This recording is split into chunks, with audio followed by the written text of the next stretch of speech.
السلام علیکم ورحمۃ اللہ وبرکاتہ۔ الحمد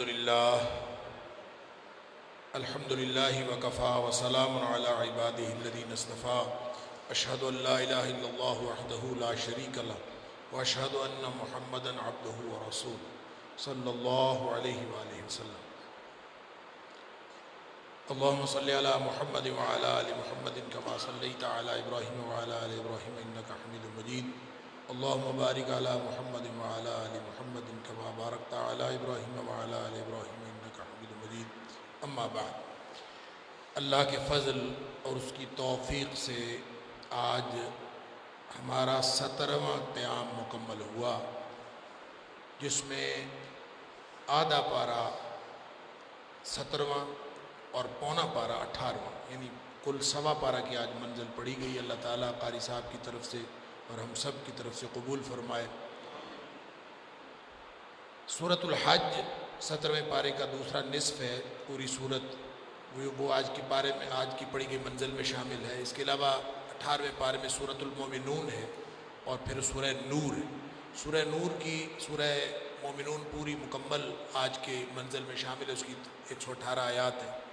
اس کے علاوہ جو سورہ نور ہے اس کی 64 آیات ہیں، لیکن آج کی منزل میں 50 آیات پڑھی گئی ہیں۔ یہاں پہ ثلاثہ ہو جاتا ہے، یعنی پونا پارہ، اور انشاءاللہ اس کے بقیہ حصہ جو ہے وہ کل اللہ کی توفیق سے پڑھا جائے گا۔ سورۃ الحج مکی ہے یا مدنی، اس کے بارے میں اختلاف ہے۔ عام طور پہ اس کو مدنی کہا جاتا ہے سورۃ الحج کو، لیکن اس کے مضامین جو ہیں وہ بیشتر مکی صورتوں سے ملتے جلتے ہیں، کیونکہ اس کے اندر توحید، اس کے اندر انذار، خاص طور پہ مشرکین مکہ کو انذار، شرک کرنے والوں کو، اور پھر ایک بہت بڑے زلزلے کی، قیامت کے زلزلے سے ڈرایا گیا ہے، اور دنیا کی تباہی کے وقت وہ ہوگا یا حشر کے وقت، اکٹھا ہونے کے وقت ہوگا، جب بھی ہوگا، گویا قیامت کا منظرنامہ ہے۔ اللہ اکبر۔ گزشتہ صورت میں بھی آیت نمبر 19 سے 22 تک جہنم کا اور آخرت کا منظرنامہ تھا۔ اسی اعتبار سے ایک بہت ہی خوفناک آغاز ہے سورہ حج کا۔ یا ایھا الناس اتقوا ربکم ان زلزلۃ الساعۃ شیء عظیم۔ قیامت کا زلزلہ جو ہے بہت بڑی چیز۔ اللہ، اس کی ایک جھلک بتائی ہے کہ یوم ترونھا تذہل کل مرضعۃ عما ارضعت وتضع کل ذات حمل حملھا وتری الناس سکارى وما هم بسکارى ولکن عذاب اللہ شدید۔ اللہ اکبر۔ کہ اس دن تم دیکھو گے کہ دودھ پلانے والیاں بھول جائیں گی کہ وہ کس کو دودھ پلا رہی تھی، اپنے بچوں کو چھوڑ دیں۔ اللہ، وتضع کل ذات حمل حملھا، حمل والیاں حمل گرا دیں گی۔ اور لوگوں کو تم دیکھو گے کوئی ایسے جیسے نشے کی حالت میں ہوتے ہیں، نشئی ہوتے ہیں۔ وما ہم بسکارى، وہ نشے کی حالت میں نہیں ہوں گے، ان کی حالت یہ اس لیے ہو گئی ہوگی کہ ولکن عذاب اللہ شدید، اللہ کا عذاب اتنا سخت ہوگا۔ اللہ، یہ کون سا وقت ہے؟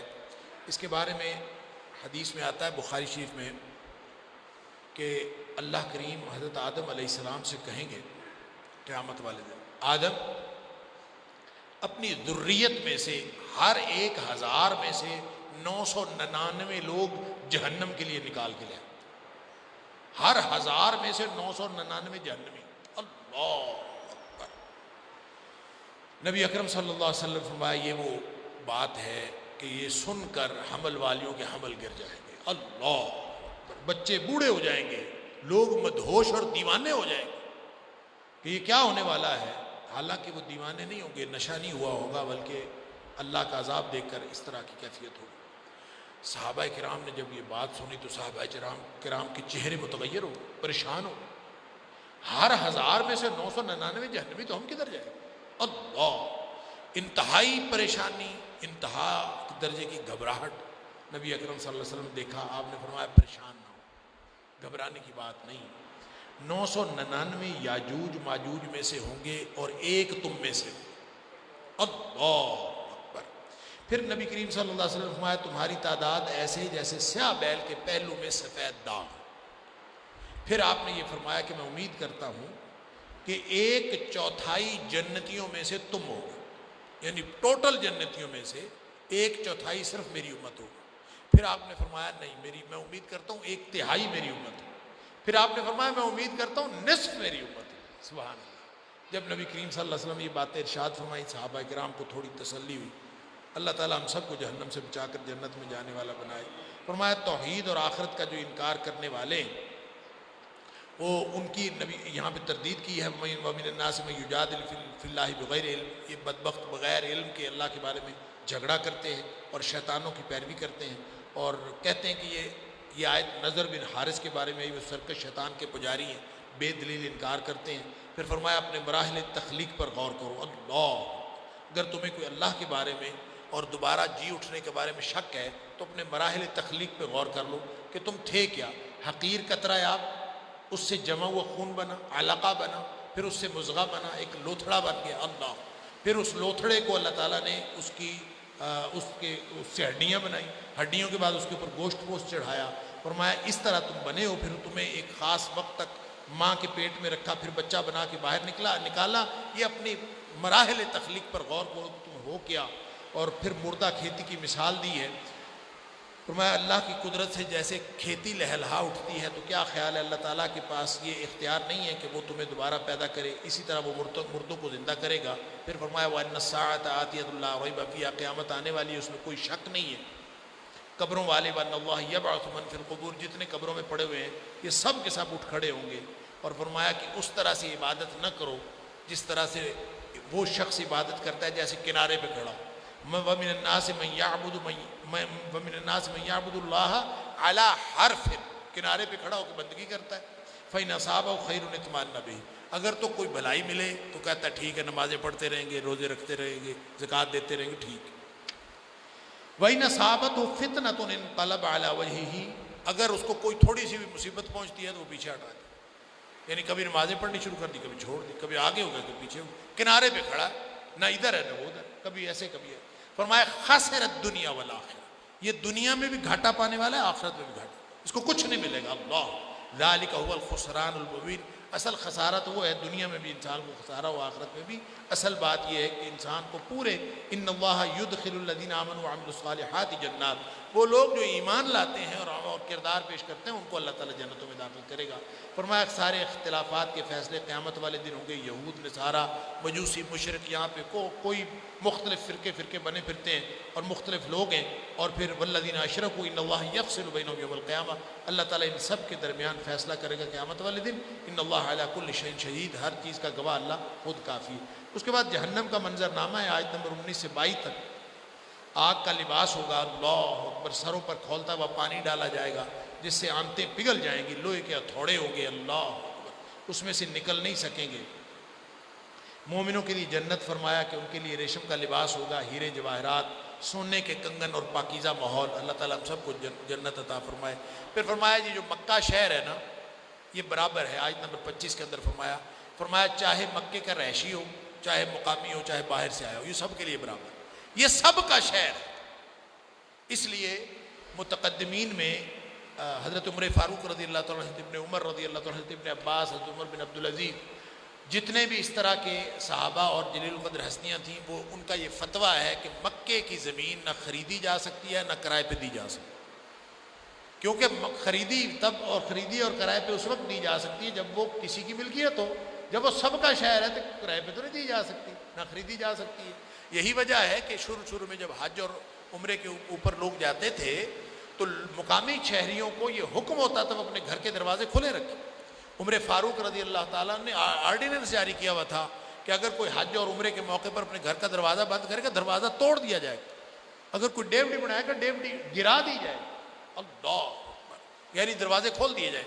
اور حج کے موقع پر لوگوں کو یہ حکم ہوتا تھا کہ اپنے گھر کے دروازے کھلے چھوڑ کر کسی اور جگہ چلے جائیں تاکہ باہر سے آنے والے باہر آئیں۔ یہ ایک مشترکہ شہر، بہرحال آہستہ آہستہ چیزیں تبدیل ہوتی گئی، اب اس شہر کے اندر لوگوں کی ملکیت بھی ہے، کرائے پہ بھی ہوتا ہے، سب ہوتا ہے، لیکن بہرحال جو اللہ کریم نے یہاں فرمایا کہ للناس سواء العاکف فی الباد، یہ لوگوں کے لیے گھر ہے اور سب کے لیے برابر ہے، مقامی کے لیے اور باہر سے آنے والے۔ یہ چونکہ والمسجد الحرام ہے، بعض لوگوں نے اس سے استدلال کیا ہے کہ یہ ایویں لوگ جو سمجھتے ہیں کہ یہ شہر کی بات ہے، یہ صرف مسجد حرام کی بات، مسجد سب کی ہے۔ تو اس کا جواب یہ ہے کہ مسجد تو سب کی ہوتی ہے، وہ چاہے مسجد حرام ہو چاہے کوئی اور ہو، اس کے لیے کہنا کہ مقامی اور باہر بغل مسجدوں کے لیے برابر ہے، یہ تو ایک بالکل عام سی بات۔ دوسری بات یہ ہے کہ اللہ کریم نے سورہ بقرہ کی آیت نمبر 196 کے اندر مسجد حرام کا لفظ شہری آبادی کے لیے استعمال کیا، فرمایا ذالک لمن لم یکن حاضر المسجد الحرام، یہ اس کے لیے ہے جس کا گھر مسجد حرام میں نہ ہو۔ اب مسجد حرام کے اندر تو گھر کسی کا نہیں ہوتا، باہر شہر میں ہوتا ہے، اس سے مراد گویا شہر ہے۔ لہٰذا یہ ایک اللہ تعالیٰ نے اس مکہ شہر کو اہمیت دی ہے کہ وہ سب کا شہر ہے۔ آج بھی آپ دیکھ لیں لوگ وہاں جاتے ہیں تو یوں لگتا ہے کہ میرا شہر، کوئی دنیا کے کونے کونے سے مسلمان آتا ہے، سبحان اللہ۔ اور یہ کیوں آتا ہے؟ آگے پھر حج کا فلسفہ، اس کے احکام، اس کی روح بتائی ہے۔ قربانی کی روح بھی وَأَذِّنْ فِي النَّاسِ بِالْحَجِّ يَأْتُوكَ رِجَالًا وَعَلَىٰ كُلِّ ضَامِرٍ يَأْتِينَ مِنْ كُلِّ فَجٍّ عَمِيقٍ۔ حضرت ابراہیم علیہ السلام کو حکم ہوا تھا کہ حج کے لیے اعلان کر دیں، انہوں نے ایسا اعلان کیا پورے دنیا کے کونے کونے تک آواز پہنچی۔ اللہ نے فرمایا معجزانہ طور پر تیری آواز دنیا کے کونے کونے تک پہنچے گی اور دنیا کے کونے کونے سے لوگ یہاں آئیں گے۔ اور اب دیکھ لیں یوں اللہ تعالیٰ یہ آفت جو اس وقت دنیا پہ آئی ہوئی ہے اس سے ہمیں بچائے، محفوظ رکھے۔ ایسے جب حج کا موقع ہوتا ہے پوری دنیا سے یوں فلائٹیں اتر رہی ہوتی ہیں، ساری دنیا سے لوگ آ رہے ہوتے ہیں، سبحان اللہ۔ اور یہ حضرت ابراہیم علیہ السلام کی جو کی ہوئی دعا اللہ تعالیٰ نے قبول فرمائی۔ آگے تمام مناسک کی روح بتائی ہے اور رب کے حضور حاضر فَلَهُ أَسْلِمُوا وَبَشِّرِ الْمُخْبِتِينَ، تمام جو مناسک حج ہے، تمام عبادات، اس کی روح یہ فَلَهُ أَسْلِمُوا، اپنے آپ کو اس کے سپرد کر دو، وَبَشِّرِ الْمُخْبِتِينَ، جو عاجزی اختیار کرتے ہیں ان کو خوشخبری دے دو۔ حج اسی بات کا نام ہے، آپ جاتے ہیں، آپ طواف کرتے ہیں، آپ سعی کرتے ہیں، بھاگتے دوڑتے ہیں، ٹینٹ کرا لیتے ہیں، پھر آپ جاتے ہیں تکبیریں پڑھتے ہوئے آپ منا چلے جاتے ہیں، پھر آگے پھر یوں دوڑتے بھاگتے، کیا ہے؟ کہیں رک جاؤ، کہیں سو جاؤ، کہیں اٹھ جاؤ، اور تو کچھ بھی نہیں ہے۔ مزدلفے کی رات ہے، بندگی نہیں کرنی، سونا ہے، ساری زندگی اکڑ کے چلنا منع ہے، وہاں کہا پہلے 3 چکر اکڑ کے چلو۔ یہ سارا کچھ کیا ہے؟ اصل میں سے یہ سمجھایا ہے کہ کوئی قانون دنیا میں نہیں ہے سوائے کہ اللہ کی عاجزی کی جائے۔ ایک ہی قانون، اللہ تعالیٰ کا حکم ہو دوڑنا ہے تو دوڑنا ہے، اللہ کا حکم ہو رکنا ہے تو رک جانا، اللہ کا حکم ہو سو جانا ہے تو سو جانا ہے۔ جب اللہ کا حکم ہے سو جانا ہے، اب دیکھیں نبی کریم صلی اللہ علیہ وسلم پر کہا جاتا ہے تہجد فرض تھی، وہ تہجد بھی نافلۃ لک، سورہ بنی اسرائیل میں فرمایا۔ یہ اگرچہ یہ ایک ڈیبیٹیبل بات ہے کہ فرض تھی کہ نہیں تھی، لیکن مزدلفہ کی رات نبی کریم صلی اللہ علیہ وسلم نے تہجد نہیں پڑھی، آپ نے سو کے گزاری۔ لہٰذا اب اگر کوئی شخص کہے کہ میں مزدلفے کی رات اتنی عظیم رات ہے، میں اس رات عبادت کروں، میں نوافل پڑھوں، میں اللہ کے سامنے کھڑا ہو کے دعائیں کروں، تو وہ عبادت نہیں ہوگی، اس رات سونا عبادت۔ لہٰذا فلسفہ کیا ہے؟ فَلَهُ أَسْلِمُوا، اپنی مرضیاں نہ کرو، سیانے نہ بنو، اپنا آپ اپنے اللہ کے سپرد کر دو۔ وَبَشِّرِ الْمُخْبِتِينَ، عارضی کرنے والوں کو اللہ تعالیٰ فرماتا ہے کہ ان کو خوشخبری دے دی۔ پھر حاکمیت کے بنیادی اصول بتائیں، اِن مَّكَّنَّاهُمْ فِي الْأَرْضِ الَّذِينَ اِن مَّكَّنَّاهُمْ فِي الْأَرْضِ۔ دیکھیں انسان ہے، یہ اکیلا ہو، اپنے گھر کا حکمران ہو، اپنی جان کا حکمران ہو، گھر کا حکمران ہو، یا پورے ملک کا حکمران ہو، یا پوری دنیا کا حکمران ہو، بات تو اسی کی ہے۔ الذین ان مکناہم، جن کو ہم زمین میں حکومت دے دیں، فی الارض، زمین میں، اقاموا الصلاۃ، وہ وہی کام کرتے ہیں، نماز قائم کرتے ہیں، وآتوا الزکوٰۃ، زکوٰۃ دیتے ہیں، وامروا بالمعروف ونہوا عن المنکر، نیکی کا حکم دیتے ہیں، برائی سے منع کرتے ہیں۔ ایریا آف جورسڈکشن چھوٹا ہو یا ایریا آف جورسڈکشن بڑا ہو، اللہ کی عاجزی میں کوئی فرق نہیں پڑتا، اور انسان کی اس زندگی کے فلسفے میں کوئی فرق نہیں پڑتا۔ بس فرق یہ ہے کہ مشینری بڑی ہو جاتی ہے، ایریا آف جورسڈکشن بڑا ہو جاتا ہے، ذمہ داریاں بڑی ہو جاتی ہیں۔ آفاق و انفس کی نشانیاں بتائی ہیں، اور فرمایا کہ دل اندھا ہو جائے نا، دل اندھے ہو جائیں تو نگاہیں کام کر بھی رہی ہیں، اس کا فائدہ کوئی نہیں ہوتا۔ انسان درختوں کو دیکھ رہا ہے، ارد گرد کی آفاق و انفس کے سارے دلائل کو دیکھ رہا ہے، دل اندھے ہو گئے ہو تو انسان یہ دیکھنے کے باوجود ککھ نہیں سمجھتا۔ فرمایا فَإِنَّهَا لَا تَعْمَى الْأَبْصَارُ، آنکھیں اندھی نہیں ہوتی، وَلَكِنْ تَعْمَى الْقُلُوبُ الَّتِي فِي الصُّدُورِ، اصل میں دل اندھے ہو جاتے ہیں۔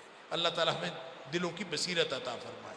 پھر فرمایا عذاب کے لیے جلدی نہ مچایا کرو، وَيَسْتَعْجِلُونَكَ بِالْعَذَابِ، یہ عجیب لوگ ہیں، عذاب کے لیے جلدی مچاتے ہیں، کب آئے گا کب آئے گا۔ سنو، ان یوما عند ربک وان یوما عند ربک کالف سنۃ مما تعدون، تمہاری گنتی اور ہے، اللہ کی گنتی اور ہے۔ تمہاری گنتی کا 1000 سال ہوتا ہے تو اللہ کی گنتی کا 1 دن ہوتا ہے۔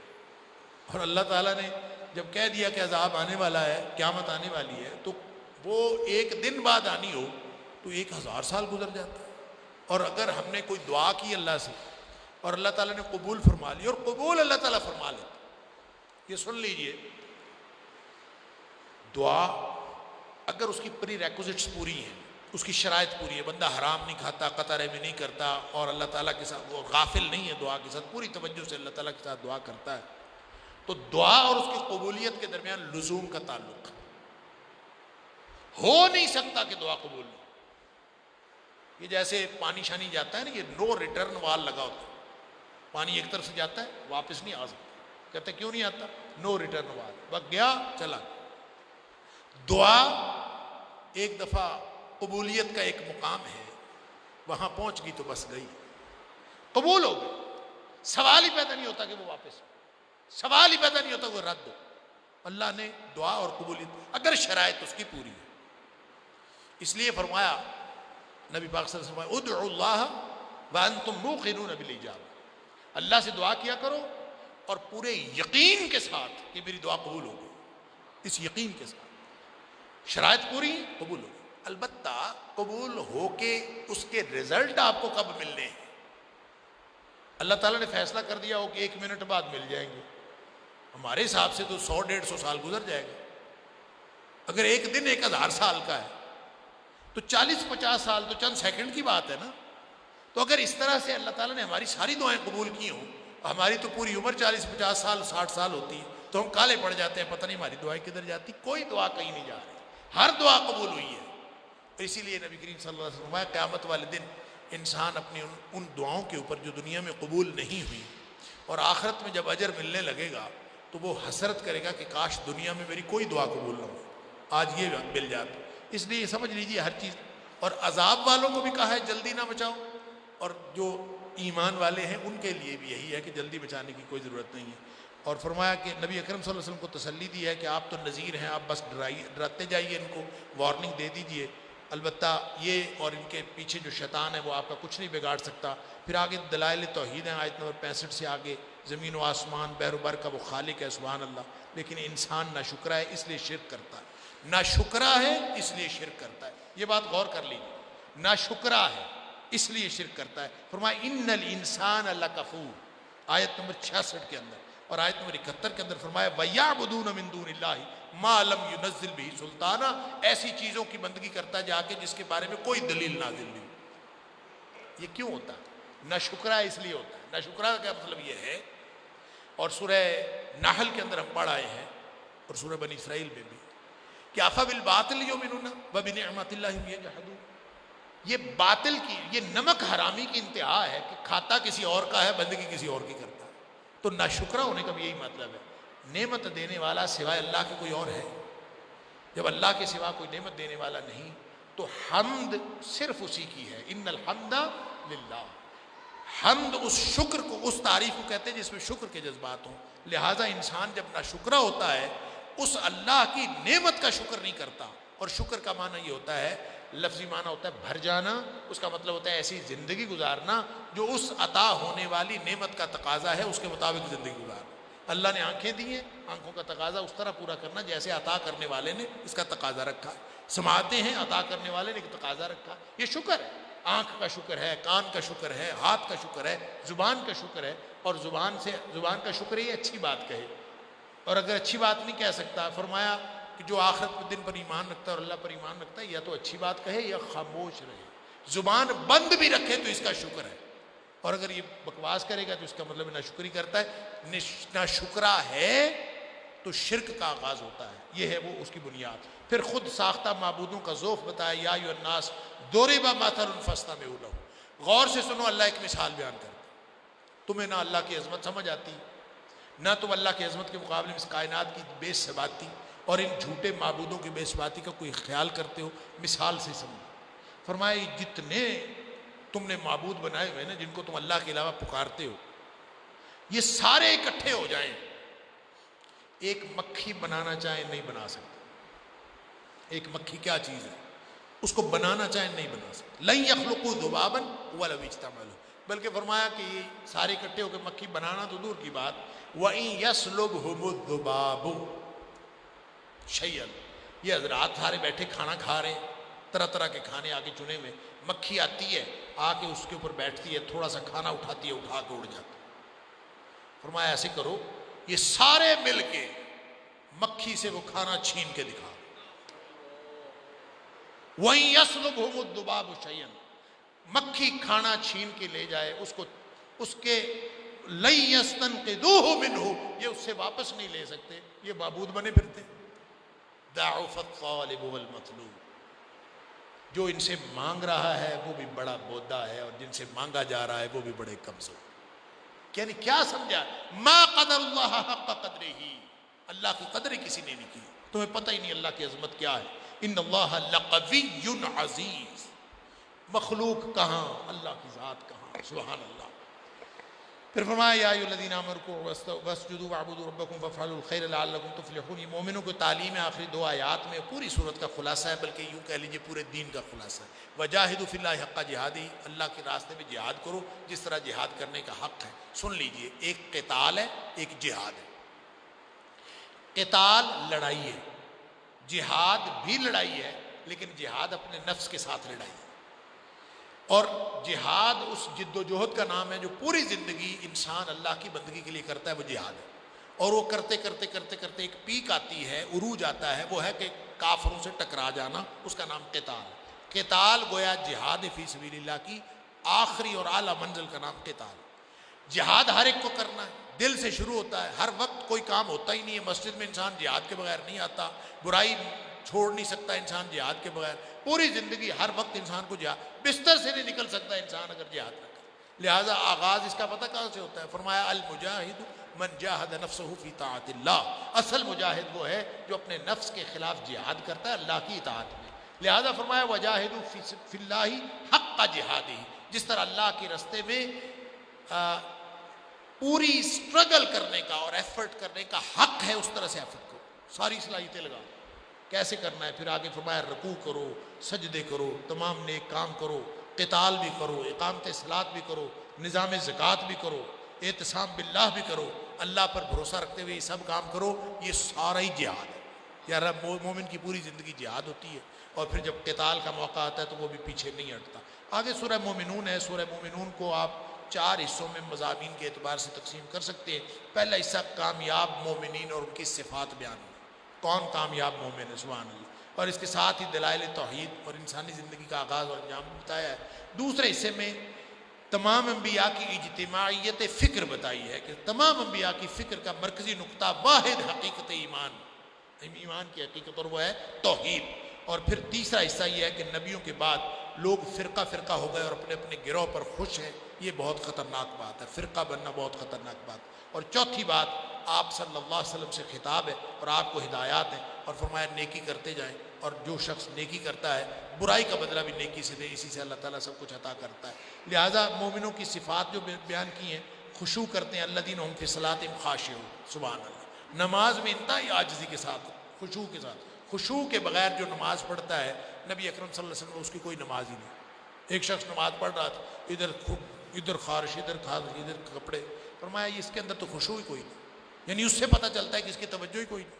نماز میں جب توجہ ہوتی ہے تو انسان بالکل بے حس و حرکت کھڑا ہوتا ہے۔ اللہ اکبر۔ اعراض عن اللغو والذین هم عن اللغو معرضون، لوگ جو ہیں وہ مومن وہ ہوتے ہیں جو بری باتوں سے یا فضول باتوں سے وہ اعراض کرتے، منہ پھیر لیتے۔ فضول باتوں کی طرف مومن توجہ کرنے والا نہیں ہوتا، بلکہ اس سے منہ پھیرنے والا ہوتا ہے۔ زکوٰۃ کی ادائیگی کرتے ہیں، عفت و عصمت کی حفاظت کرتے ہیں، امانت کی حفاظت کرتے ہیں، عہد کی پاسداری کرتے ہیں، نماز کی حفاظت کرتے ہیں۔ اپنے اندر آپ دیکھتے جائیے، یہ سانچہ ہے نا، ہم یہ سارے کام کرتے ہیں تو مومن، اگر نہیں کرتے تو پھر اپنی فکر کر لیجیے ایمان۔ پھر آگے یہاں بھی انسان کے مراحل تخلیق کا ذکر ہے، اور پھر تخلیق آدم و تخلیق السماوات کے علاوہ دیگر انعامات ربانی کا ذکر ہے۔ آگے نوح علیہ السلام کا ذکر ہے، آغاز و معاد کے حوالے سے، پھر عاد، پھر سمود، موسیٰ علیہ السلام اور عیسیٰ تک سارے نبیوں کا ذکر ہے۔ رزق حلال اور عبادت، تمام انبیاء کو یہی حکم تھا۔ وحدت فکر کیا ہے؟ فرمایا وَإِنَّ هَذِهِ أُمَّتُكُمْ أُمَّةً وَاحِدَةً، ساری کی ساری اصل میں وحدت ہے، اور وہ کیا ہے؟ ان کو کہا گیا تھا یا ایھا الرسول یا ایھا الرسل کلوا من الطیبات واعملوا صالحا، حلال کھاؤ اور نیک عمل کرو۔ یہ سارے نبیوں کی تعلیمات کا خلاصہ ہے، رزق حلال اور عبادت، سبحان اللہ۔ پھر فرمایا مومن جو ہے اللہ سے ڈرنے والے ہوتے ہیں۔ مومن بے فکر نہیں ہوتا، مومن ڈرنے والا ہوتا ہے۔ مومن مطمئن نہیں ہوتا، مومن مضطرب ہوتا ہے، راتوں کی نیند اڑی ہوئی ہوتی ہے، وہ چین سے سو نہیں سکتا، اٹھتا ہے، اٹھ کے اللہ کی بندگی کرتا ہے، پھر چین آتا ہے اسے۔ ڈرتا ہی رہتا ہے۔ اللہ تعالیٰ نے فرمایا کہ جتنے بھی مومن ہوتے ہیں والذین ان الذین هم من خشیۃ ربهم مشفقون، ان کے دل دہل جاتے ہیں، ڈرے ہوئے ہوتے ہیں رب کی عظمت کی وجہ سے، رب کے روب کی وجہ سے۔ والذین هم بآیات ربهم یؤمنون، رب کی آیتوں پر ایمان بھی رکھتے ہیں۔ والذین هم بربهم لا یشرکون، رب کے ساتھ شرک بھی نہیں کرتے۔ والذین یؤتون ما آتوا وقلوبهم وجلہ، صدقہ بھی دیتے ہیں جو دے سکتے ہیں لیکن دل ڈرے ہوئے ہوتے ہیں، سارا کچھ کر رہے ہیں دل پھر بھی ڈرے ہوئے۔ انہم الی ربہم راجعون، ڈر ان کو یہ ہوتا ہے کہ رب کی طرف واپس جانے والے۔ حضرت عائشہ صدیقہ رضی اللہ تعالیٰ نے پوچھا اللہ کے رسول صلی اللہ علیہ وسلم، یہ ڈرنے والے ہر وقت ڈرتے ہی پھرتے، یہ ڈاکو چور زانی شرابی؟